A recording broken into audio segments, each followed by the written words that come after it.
Hi, I'm Aaron with Next Adventure, and today we're going to be taking a look at the Old Town Sportsman Autopilot 120.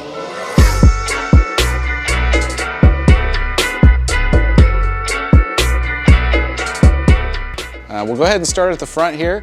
You got a nice handle to grip on. We always talk about handles with kayaks. You want to make sure you can move that to and from the boat ramp.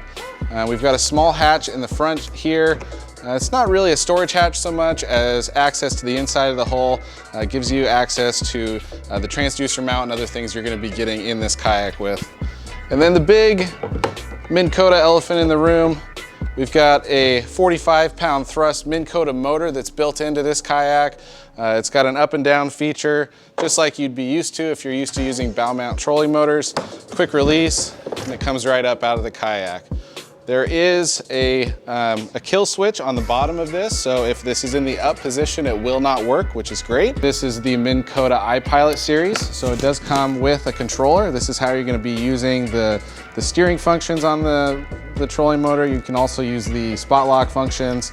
This is basically your control for everything that's motorized in this kayak. You can control the direction of your motor, the speed of your motor. You can also hit that anchor lock position at any time. It keeps you in about a 10-foot radius. If you want to remove the motor, it's pretty easy to do. You just pull back on this cleat, get the motor up and out of the water, remove this one cleat right here, and it comes up and out. We've also got a kill switch here on the side, which when removed, the motor will not run. So if you have this attached to you and you exit the kayak for some reason, it'll pull it with it and your motor isn't going to keep driving on away. Inside here, we've also got a pin for your prop, and this actually acts as a prop wrench to go ahead and remove that and be able to replace that nice and easy. You'll hear here, as soon as I click this on, it'll beep, which means it's ready to go. Moving back, we've got two 3-way through-hole wiring connectors, so you can go ahead and run your wires to your fish finder unit, run it down to the transducer. We've got these things all throughout the boat to make installation a breeze. You don't have to do any drilling or cutting to get your fish finder and transducer mounted to this kayak, which is fantastic. We've got tracks on either side that are great for mounting your electronics head unit or any other accessories that you have in mind. We've also got foot pegs here that are on a track system, so you can not only move these forward and back to adjust for how tall you are, but it's also the rudder control steering system. So as you push forward on these pegs, you're controlling the direction of the rudder on the back. We've got some nice foam EVA grip flooring on this. You've got 5 scupper holes right in front of the seat here, so all the water that can be coming in will go right back out.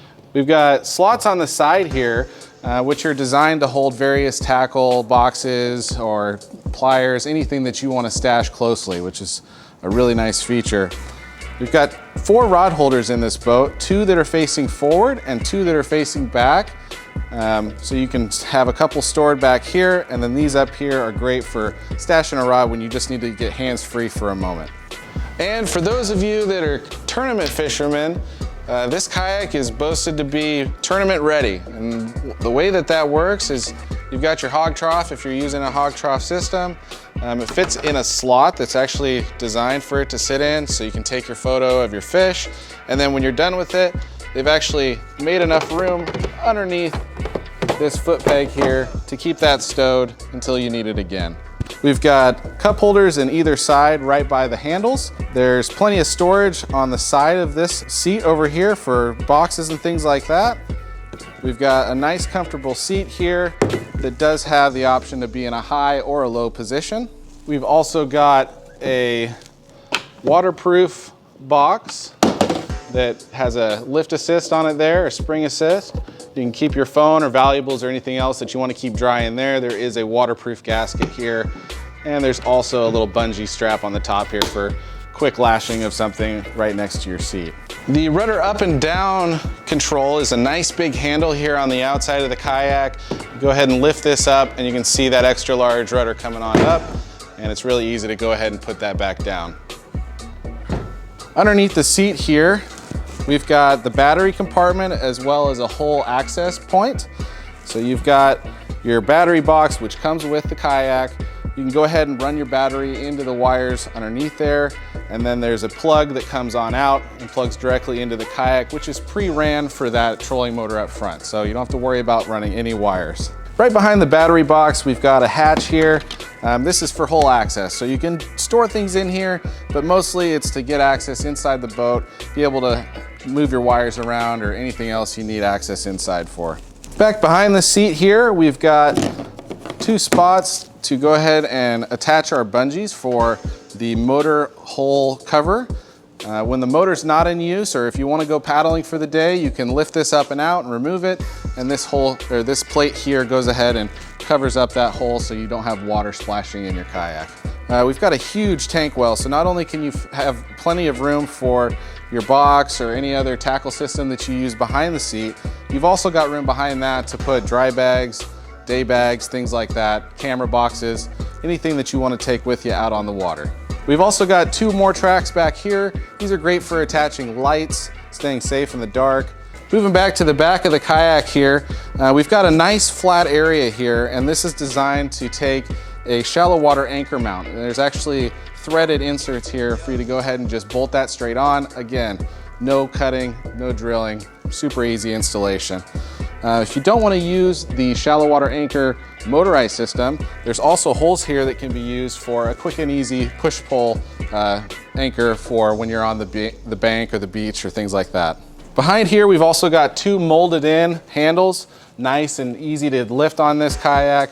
It is pretty heavy, so it's great to have a nice place to put your hands and get a good hold on this thing. So down here, earlier I talked about how easy it is to put the transducer on. Back behind this little notch here, which keeps your transducer protected, you've got a plate that's removable that has holes already drilled into it.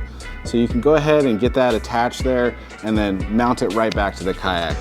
Super simple and easy, makes putting transducers on a breeze. Thanks for joining me today to take a look at the Autopilot 120. If you like this video, make sure you hit that like button below. If you want to see content like this in the future, you can hit the subscribe button and make sure to turn on those notifications. If you have any questions about this kayak or any other kayaks, please leave a comment below and we'll get back to you. Until next time, go paddling, catch some fish, and we'll see you soon.